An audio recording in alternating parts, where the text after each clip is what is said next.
Halo, kita akan lanjutin pembahasan soal mengenai getaran, gelombang, dan bunyi ya. Kita langsung masuk yang pertama. Seekor jangkrik mengepakkan sayap dan membuat bunyi sebanyak 120 kali selama 1 menit. Apakah suara tersebut dapat didengar manusia? Apa alasanmu? Oke, kita cek dulu frekuensinya ya. Frekuensi adalah jumlah getaran dibagi waktu sama dengan 120 kali dibagi 1 menit, 60 second. Berarti itu adalah 2 Hz. 2 Hz itu termasuk infrasonik ya. Karena dia termasuk infrasonik, dia tidak bisa didengar oleh manusia. Soal nomor 2. Suatu ayunan berayun sebanyak 48 kali dalam waktu setengah menit. Berapa periode dan frekuensi ayunan tersebut? Periode adalah waktu dibagi jumlah getaran. Setengah menit berarti 30 second ya.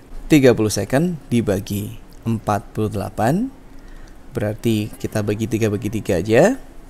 10 bagi 16 atau 5/8 second.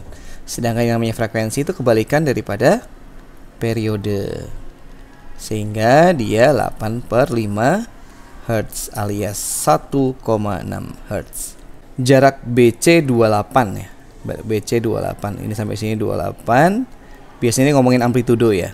Nah, amplitudo itu B ke A atau A ke C. Berarti setengahnya ya. 14 cm. Sudutnya 20 derajat, ini kayaknya nggak akan ngefek. Waktu untuk menempuh BACA 1,2. BACA itu adalah 3/4 getaran atau 0,75. Nanti kita lihat mau dipakai yang mana ya. Waktunya adalah 1,2 second. Frekuensi N/T 0,75 dibagi 1,2 kali 100 supaya komanya hilang. 75/120 kita bagi dengan 3. 25/40 kita bagi lagi dengan 5. 5/8 Hz.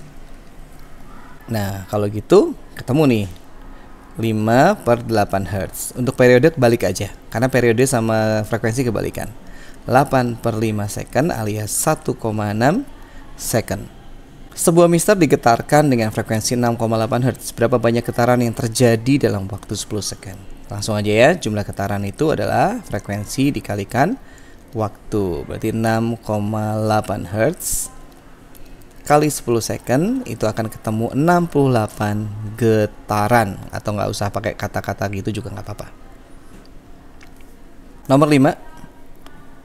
Ini ada sebuah pegas, satu pegas yang bergerak dari pertama dari BACA seperti itu.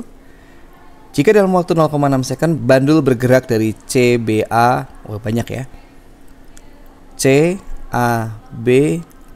CAB itu 1,5 getaran. Maka frekuensi N/T 1,5 getaran dibagi waktu yang tersedia 0,6. Ini atas bawah kali 10 supaya hilang komanya, jadi 15/6 dibagi 3/3 5/2 alias 2,5 Hz. Periode kebalikannya. Berarti kalau ini 5/2, ini 2/5 alias 0,4 second. Soal nomor 6. Apa perbedaan gelombang mekanik dan gelombang elektromagnetik? Dia butuh medium. Elektromagnetik dalam perambatannya tidak butuh medium.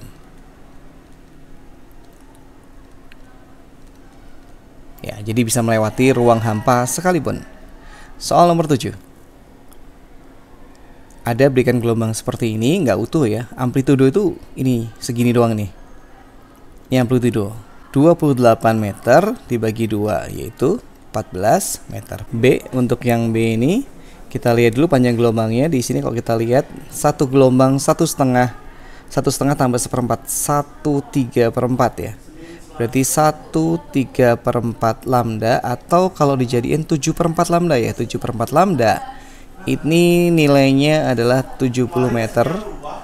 Berarti lambda sama dengan 70 meter kali 4/7. Berarti ini 40 meter ya.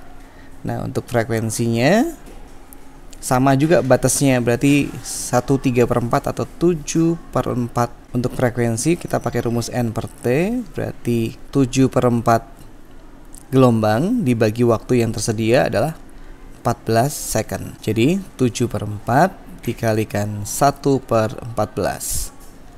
Dicoret jadinya 2, ketemunya 1/8 Hz.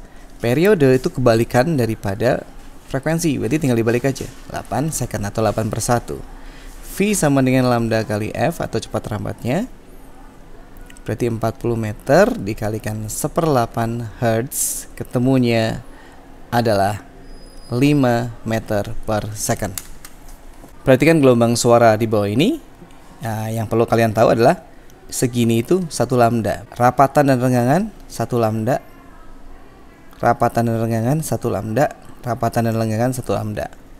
Berarti ada 3 gelombang ya. Periodenya berapa? 3 periode adalah 0,03 second. Periode berarti ya 0,03 second dibagi 3, yaitu 0,01 second. Soal nomor 9. Clayton membunyikan peluit dan mendengar suara gema pertama 1 second setelah bunyi asli, dan gema kedua 2 second setelah bunyi asli. Semuanya setelah bunyi asli ya. Jadi seperti yang digambarkan. Cepat lambat bunyi saat itu 340 meter per second. Berapa jarak 2 tebing? Seperti biasa aja, jarak 2 tebing sama dengan V dikalikan T1 tambah T2 per 2. 340 meter per second dikalikan T1 tambah T2 nya 1 tambah 2 ya, berarti 3 second. Kita bagi 2, 340 dibagi 2 itu 170 dikalikan 3. Berarti ini adalah 510 meter. Periode nada A sekian, periode nada B sekian. Berarti periode nada A itu 0,005, ini berarti gede yang B ya. Berarti periodenya A itu lebih kecil dari periodenya B. Dengan demikian frekuensinya kebalik. Frekuensi A akan lebih besar daripada frekuensi B. Nah, frekuensi yang besar ini lebih tinggi. Oke, sekian dulu latihan kita pada hari ini. Sampai ketemu di latihan berikutnya.